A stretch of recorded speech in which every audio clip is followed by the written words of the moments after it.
ak barke dem ñu ñëw mel ni dañ ko wàccu combattre ñi fi nekkoon. voici le problème de notre pays et ce problème là Sénégal mënul jëm kanam tant que réglé wuñu ces problèmes là et pour pouvoir régler ces problèmes là il faut que les gens apprennent que la politique ce n'est pas de l'animosité c'est de l'adversité non jeex ci politique ñu xam ne ay adversaire la et l'adversaire c'est un adversaire d'un moment le moment de la campagne électorale su campagne électorale jeexee ñu fàtte suñu bopp liggéey réew mi mais malheureusement au Sénégal on fait de la politique H24 365 jours sur 365 jours d'ailleurs si tu poses les débats qui intéressent la nation sénégalaise les gens ne te suivent pas parce que ça ne les intéresse pas si tu poses les débats pour régler la question des véhicules quotidiens du Sénégalais gars yi duñ la déglu li ñu lay déglu mooy yaa ngi dégg kee li mu wax yaa ngi dégg kii li mu def yaa ngi dégg kee nangam c'est-à-dire c'est le Sénégalais qui aime ñu koy nax. bëgguñu wax ci lu sérieux. bëgguñu wax ci lu sérieux c'est-à-dire aujourd'hui lan la ñuy waxtaanee ci grand place bi diw sàcc na suñu xaalis sans aucune preuve lan la ñuy wax ci grand place bi président am na doom tuddee na ko diw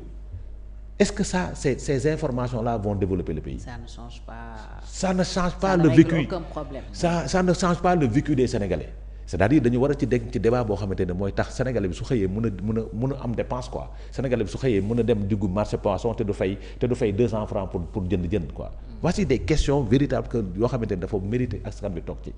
mais malheureusement ça n'intéresse pas la majorité des Sénégalais. Et voici la limite d'une transformation systémique parce que ñi naan transformation systémique dans la démarche nekkuñu ci. ñu war a accompagner cette transformation systémique à travers leur stratégie politique nekkuñu ci on est en train de répéter la même chose parce que xoolal opposition bi nekk pouvoir tey on avait mis en place le M23 avec du temps de Macky Sall ils viennent mettre F24 du temps de Macky Sall ba ñu nekk opposition on avait parlé non troisième mandat ils reviennent ils répètent la même chose c'est-à-dire ce sont les mêmes cadres qu'on met en place. On tourne en rond en réalité. On n'avance pas donc quand est-ce que ce Sénégal-là va avancer et pour mu mën a avancer il faut que nos mentalités progressent évoluent dëkk yi développé te raw ñu ci brain bi lañ ñu rawee du ci dara parce que ëpp ñu xam-xam gënuñu ñu jàng gënuñu ñoo bëgg réew mi mais mentalité bi moo des mais pour mentalité bi mën a évoluer positivement il faut que tout le monde s'y mette il faut que nos dirigeants. Wade l'avait pas réussi Macky Sall ne l'a pas réussi et malheureusement ces gens-là ne vont pas le réussir parce que on est dans des débats qui n'intéressent pas des débats de bas étage quand on entend le président de l'Assemblée nationale tenir certaines déclarations c'est-à-dire day def politique déclaration politicienne la nekkee ça n'arrange pas le peuple quand on entend les acteurs politiques ñoom it tenir des déclarations yoo xamante ne ça ne développe pas ce pays-là ça n'arrange pas le peuple parce que li débat yi posé taxul sama yaay biy jaay gerte caaf ci bopp koñ ba su xëyee am dépense ça n'intéresse pas la population mais malheureusement chaque saa yu ñu xëyee le matin on nous donne des os à ronger ñu toog ci di ko ngorom yi ñoom ñuy régler seeni problème c'est-à-dire je parle de tous les tenants du pouvoir ñoom ñuy régler seen bopp pendant ce temps ils sont en train d'amener leurs enfants dans les bonnes écoles. Ils sont en train de mettre en place des stratégies pour valider beaucoup de choses changer de rythme de vie ñoom ñëpp nag tant qu'ils sont pendant ce temps le Sénégalais lambda souffre muy pouvoir yi fi jóge muy pouvoir bi fi ne c'est du pareil au même maintenant pour ñu mën a Sénégal nag bañ a tourner en rond il faut qu'on essaie nous tous d'évoluer mais pour ñu mën a évoluer c'est l'autorité alpha qui doit donner le là pour qu'on aille vers cette évolution là c'est-à-dire arrêter les débats stériles qui ne nous mènent à rien du tout moo ñu neex yan débat la ñuy gën a déglu topp kaa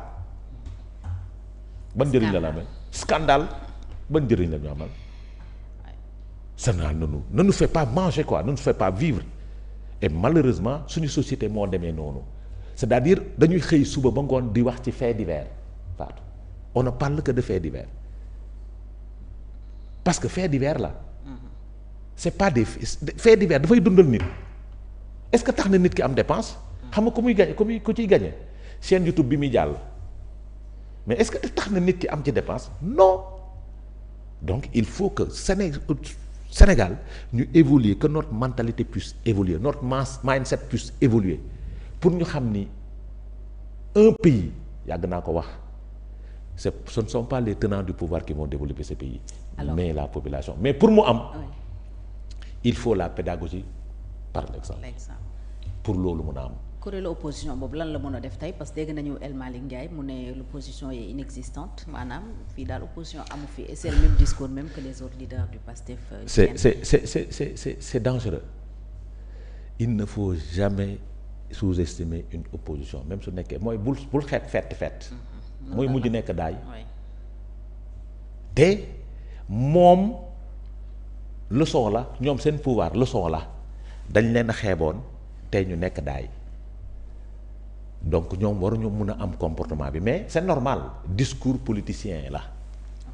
tout acteur politique il faut mu tenir discours waaye fii opposition bi amu fii nangam mais en réalité xam nañ ni l'acte posé peut poser problème au pouvoir en réalité parce que lii su koy wax ci mbedd la koy wax mais suñu toogee en réunion ils sont en train de mettre en place dinañ am beneen appréciation parce que ils le font pour sous-estimer l'opposition mais en réalité suñu toogee seen biir dinañ xam ne déet il faut changer de stratégie parce qu'ils sont en train de se regrouper maintenant changer de stratégie c'est quoi essayons nañ dem jëli kii nañu diviser nañu tas nañu nangam comme ni ko loolu tout acteur politique munoo fexe ba du ko def te c'est de bonne guerre c'est ça qui fait le charme de la politique. parce que ñoom ñoo yor moyens yi ñoom ñoo yor taxawaay yi ñoom ñoo détenir le pouvoir il faut essayer de su ma mënee rocc kii su ma mënee séparer fii su ma leen mën a jaxase seen biir et tout le monde le fait l'opposition aussi le fait loolu mooy charme politique te loolu su amee nag il faut saluer la démarche aussi il faut saluer la démarche parce que il n'est jamais trop tard pour bien faire. Ils l'ont raté pendant les législatives maintenant cette fois-ci il ne faudrait pas qu'ils ratent et li ñuy gis ci démarche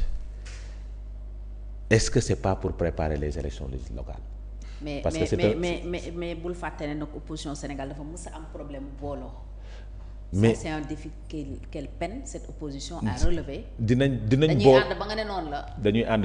su élection su élection nationale amul dañuy ànd. mais su élection nationale amee intérêt crypto personnel mooy taxaw tout le monde voudrait être président de la République et ça. et même lors des législatives ànd nañu ba dem assemblée nationale. Après... mais biir assemblée nationale sax dañu waroon ànd. maintenant est-ce que ce front là ne va pas créer cette situation au niveau de l'hémicycle parce que su ñu àndee au niveau de l'opposition pourquoi pas ñu war a mun a ànd au sein de l'hémicycle ñu traduire ko à l'assemblée nationale parce que l'opposition réelle c'est au niveau de l'assemblée nationale c'est là où on pose les vrais débats. Et s'ils sont ensemble ñu harmoniser seeni positions mais ça serait une excellente chose le niveau du débat peut être élevé. même si Pastef a 130 députés sur 165. même si Pastef a 130 députés du yàq dara parce qu'on a besoin de débat. D'accord Lamine bu fekkee on tourne en rond li ñu